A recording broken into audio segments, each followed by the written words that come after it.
Artichaut est un nouveau podcast signé Bocal, un format plus court qu'à l'accoutumée, une escale dans le parcours d'un artiste rémois, mais il y a un twist.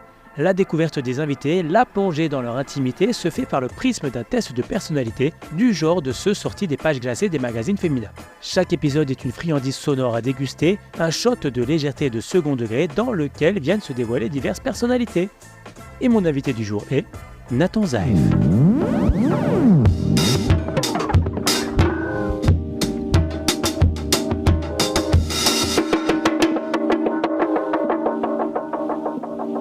Bonjour Nathan, comment ça va ? Bonjour Seb, ça va très bien. Parfait, je suis content que tu sois là. Est-ce que tu peux te présenter brièvement, quelques mots, ce que tu fais ? Alors ouais, je m'appelle Nathan Zaev, j'ai bientôt 28 ans et depuis que je suis arrivé à Reims il y a presque 10 ans, du coup je suis DJ. DJ rémois. DJ et moi, voilà. Et à la base, tu viens de... À la base, je viens de Châlons-en-Champagne, jusqu'à mon bac. D'accord, tu restes dans la Marne. Voilà. T'as pas migré de très loin. Non. Donc on va essayer de te découvrir au-delà de l'artiste que tu es, on va essayer de connaître la personne que tu es, mais à travers, donc, comme je le disais, un test de personnalité de magazine féminin. Alors, petit disclaimer, il n'est en aucun cas prévu de se moquer, bien sûr, des tests de personnalité de ce type de magazine. Enfin, un petit peu, mais on le fait vraiment dans l'autodérision, on le fait pour rigoler. Avec bienveillance. Voilà, et avec beaucoup de bienveillance. Mais je trouvais ça intéressant, rigolo de découvrir les invités comme ça. Et donc, je te laisse 2 tests au choix. Tu peux choisir celui que tu préfères. Et les 2 tests que tu as au choix, c'est quel vacancier es-tu ? Et quel supporter de foot es-tu ? Oh bah, évidemment J'ai une petite idée. Évidemment que supporter de foot. Supporter de foot ? Bah écoute, on va partir sur ce test-là. Je prends mon petit crayon pour noter les réponses parce que c'est un vrai test sérieux. Oui. Donc il faut que je note les réponses. Bon après, j'ai pas non plus une culture foot exceptionnelle, mais j'aime ça. T'inquiète pas, je ne suis pas psychologue non plus, donc il n'y a aucun souci. T'es prêt ? Ouais, allons-y. Ton équipe favorite de foot perd, comment tu réagis ? Est-ce que tu pleures en position fétale en murmurant « Pourquoi Dieu, pourquoi ?» Tu noteras mon jeu d'acteur sur 10.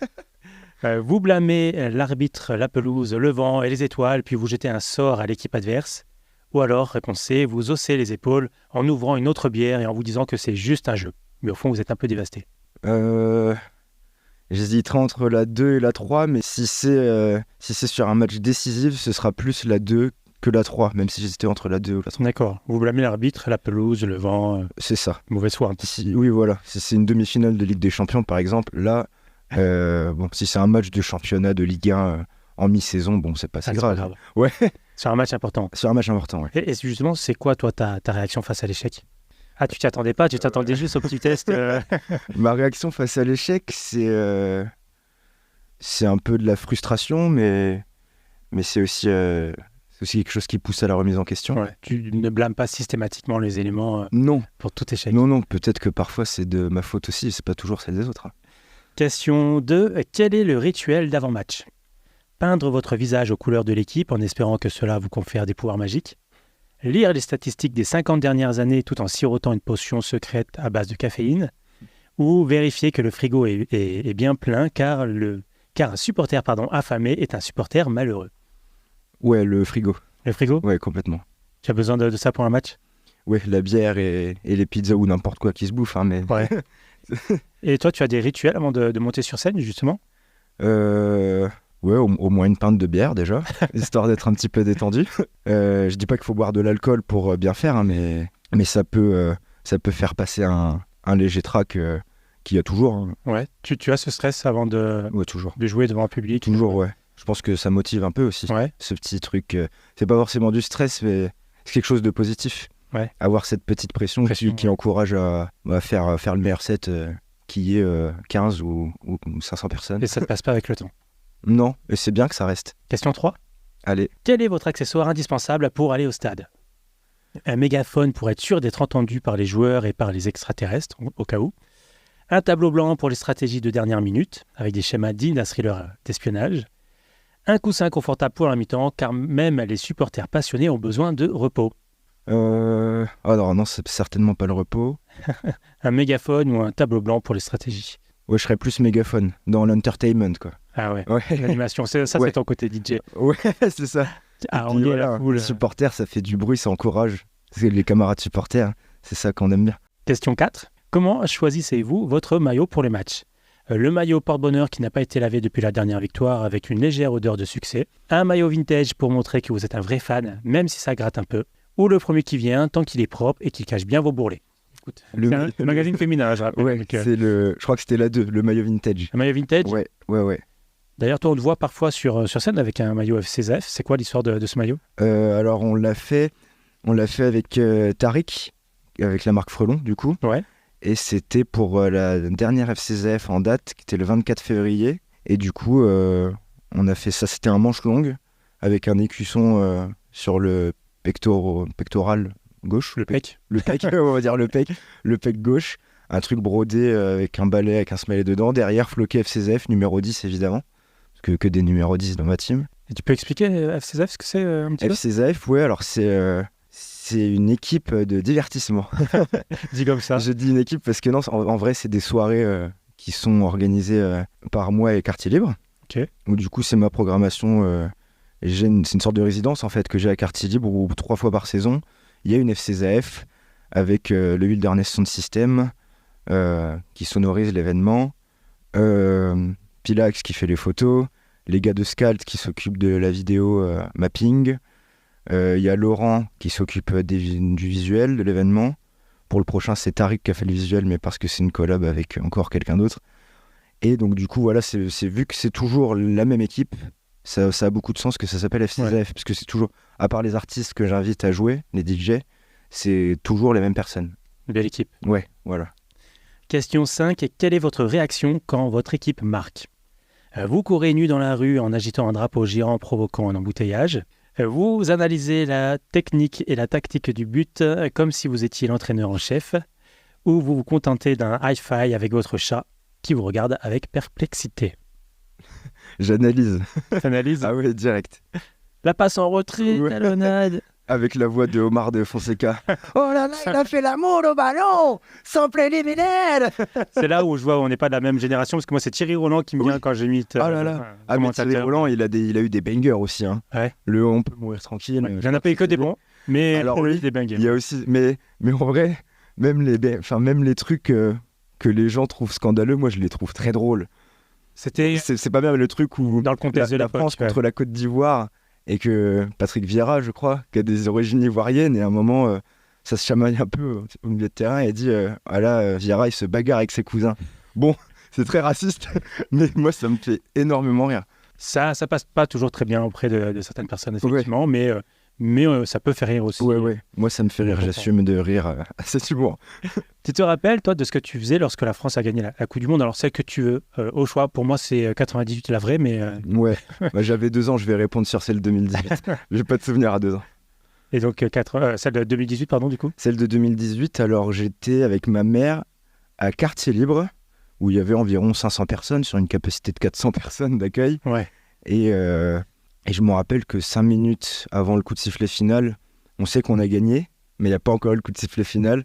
Et dès qu'il y a eu le coup de sifflet, j'ai pleuré, instantanément. Ah ouais. Ah ouais. C'est ton plus beau souvenir de supporter de foot? Oui. Oui, carrément. Je comprends. On était allé célébrer Place d'Erlon. Peut-être même qu'on avait fini au Curten après, avec ma mère. Mais ouais, on était contents, évidemment. Et puis ça rassemble quand même tout le monde, quoi. Ça rassemble les gens. C'est un moment où il y a une paix dans toute la France. Question 6. Comment gérez-vous les jours sans match? En regardant des rediffusions de matchs, en vous exclamant à chaque but comme si c'était en direct, en jouant à Football Manager toute la journée, en espérant que vos compétences virtuelles se transfèrent dans la vraie vie? Ou quel jour de match vous avez déjà commencé à compter les jours jusqu'au prochain? Ah, ce serait entre la première et la dernière. Tu regardes les rediffs ou tu joues à Football Je vais dire la première parce que rien que ce midi en mangeant, on regardait avec un ami la rediff du dernier match de Ligue des Champions de Paris. Donc ouais, rediff. Supporter de Paris? Ouais, Paris, Reims ouais. Et l'équipe de France évidemment. C'est quoi la chose qui t'obsède le plus, qui ne quitte jamais tes pensées? Le foot peut-être? Ah oui, pas forcément dans le foot. Pas forcément dans le foot. La musique. Dans la vie. La musique, ouais. Ah oui. Sans aucun Quand tu te lèves, tu te couches, tu penses à la musique tout le temps. Là, tu penses à la musique. En tout cas, j'ai de la musique en moi vu que je suis en train de bouger mes jambes. C'est parce que j'ai de la musique en moi là en ce moment. Ouais. Mais tout le temps. Quand si j'étais pas là, je serais en train d'en écouter. Là, si j'étais tout seul, il y a toujours de la musique. Question 7. Quel est votre snack de match préféré? Des graines de tournesol pour rester concentré même si vous en mettez partout? Des statistiques comestibles imprimées sur du pain avec une sauce probabilité de victoire en accompagnement? Ou tout ce qui peut être livré à domicile car vous ne voulez pas manquer une minute du match? La 2. Des statistiques comestibles. Ouais. Ouais, ça m'a fait beaucoup rire, donc on va dire la 2. Et toi, justement, quel cuisinier es-tu? Tu cuisines un peu? Pas tellement. Ouais. Je suis un cuisinier fonctionnel, on va dire. Tu manges juste, ouais, tu cuisines juste pratique. pour te nourrir. Pratique en essayant que ce soit équilibré, évidemment, mais oui, je vais pas dans... Je suis pas un grand cuisinier. C'est quoi ton plat signature? Pâtes à l'eau avec du beurre.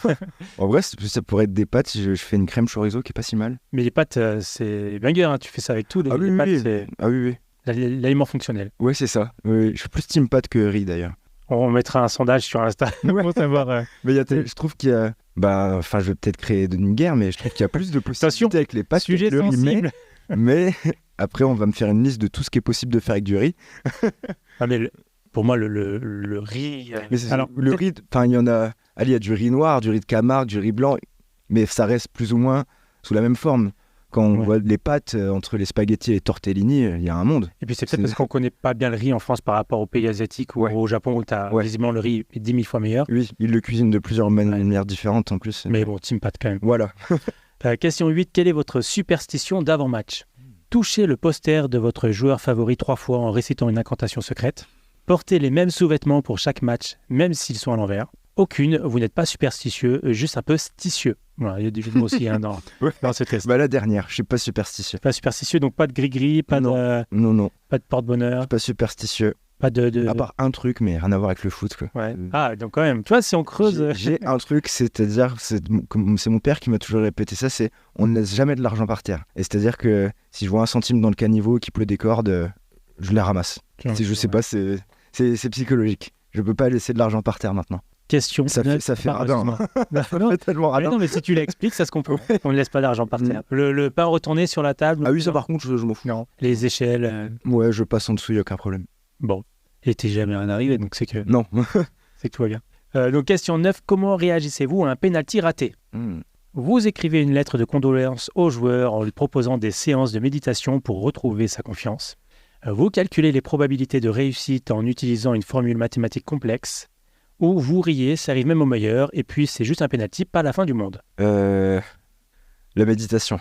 La méditation. Ouais, je trouve qu'il y a un petit côté bienveillant avec le fait de vouloir que le joueur s'en remette bien et tout. Parce que bon, après, pareil, dire que c'est qu'un penalty, c'est pas grave, ça dépend du contexte. Hein. Oui. Dans des matchs décisifs, on peut pas dire ça. Bon, après, c'est pas un drame en soi, hein, évidemment, hein, mais c'est la première. J'offre de la méditation aux joueurs. Ouais. Et justement, toi, c'est quoi ton plus gros échec? Ouais, je sais pas. T'as le droit de dire qu'il y en a pas. Hein. On t'en voudra pas, on ne te jugera pas. Là, il y a rien qui me vient de mémorable. Ouais. Évidemment, je rate des trucs. À vélo, ouais. Oui, plus gros échec, je sais pas. Peut-être faire n'importe quoi bourré, mais du coup, c'est pas.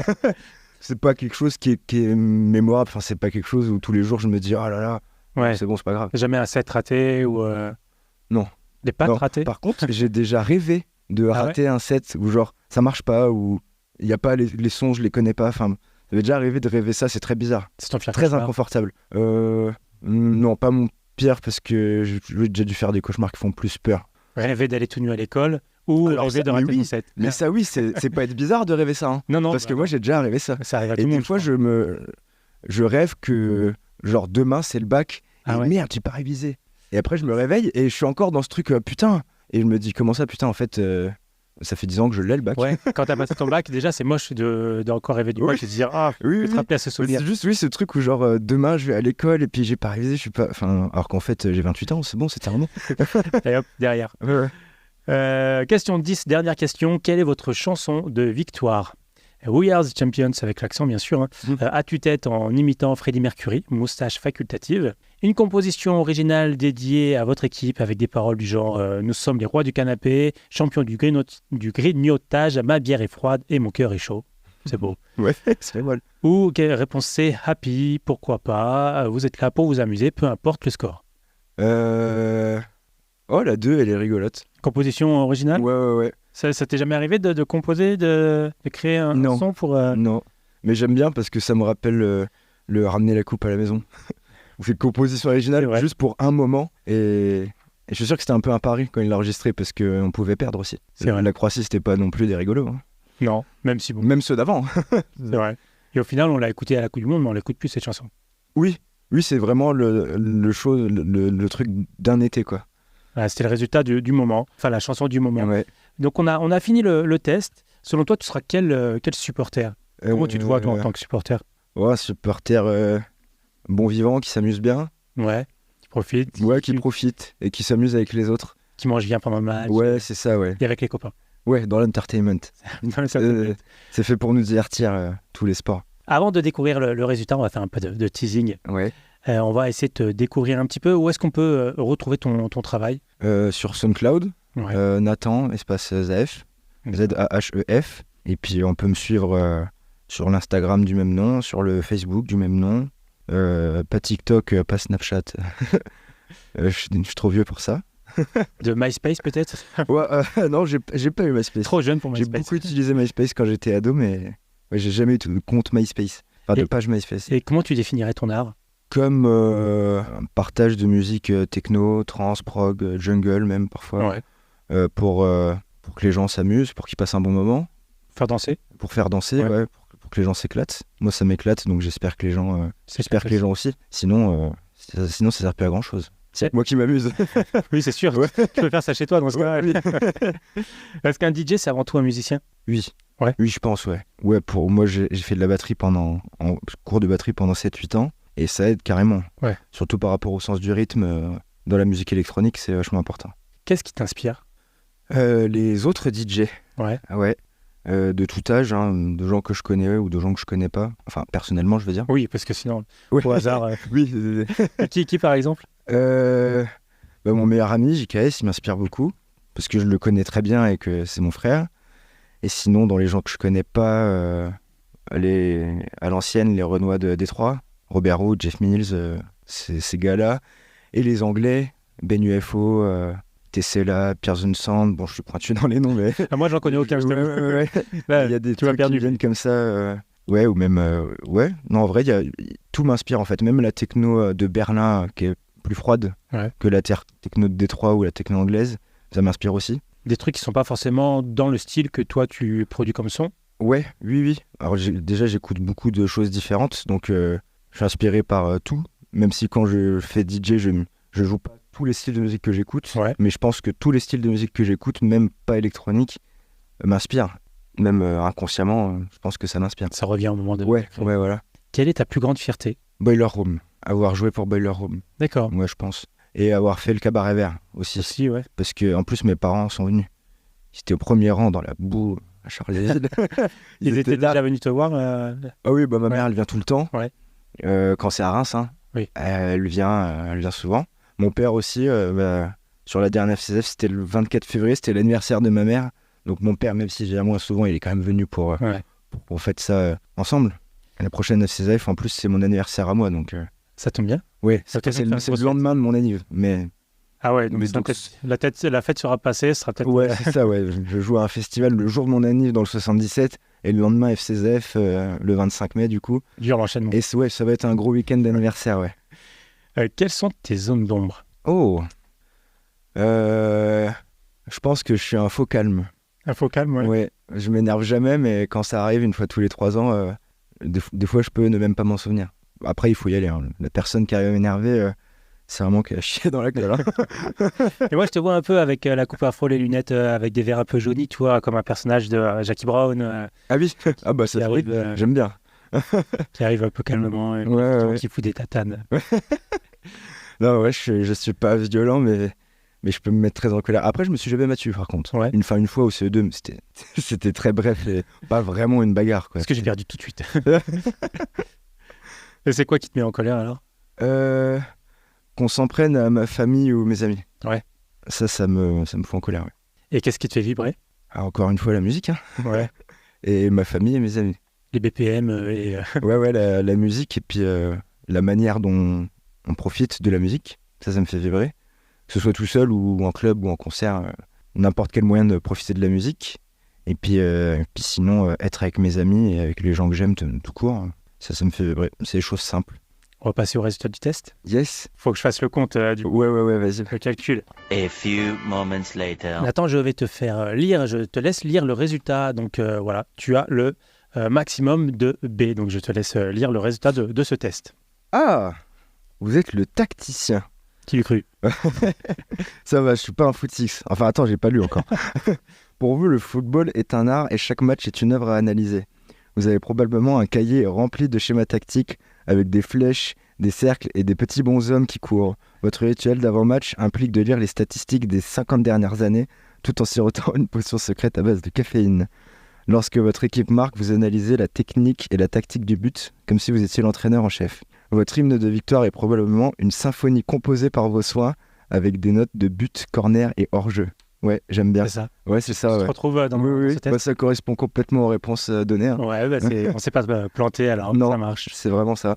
C'est ici que se termine ce voyage au cœur du cerveau de nos invités. Retrouvez Bocal sur Instagram, Bocal Reims avec un K, et sur Spotify. Et surtout, abonnez-vous pour ne rien rater et soutenir Bocal. J'espère que le moment que vous avez passé à nous écouter était aussi bon que le nôtre. Nathan, merci d'être venu.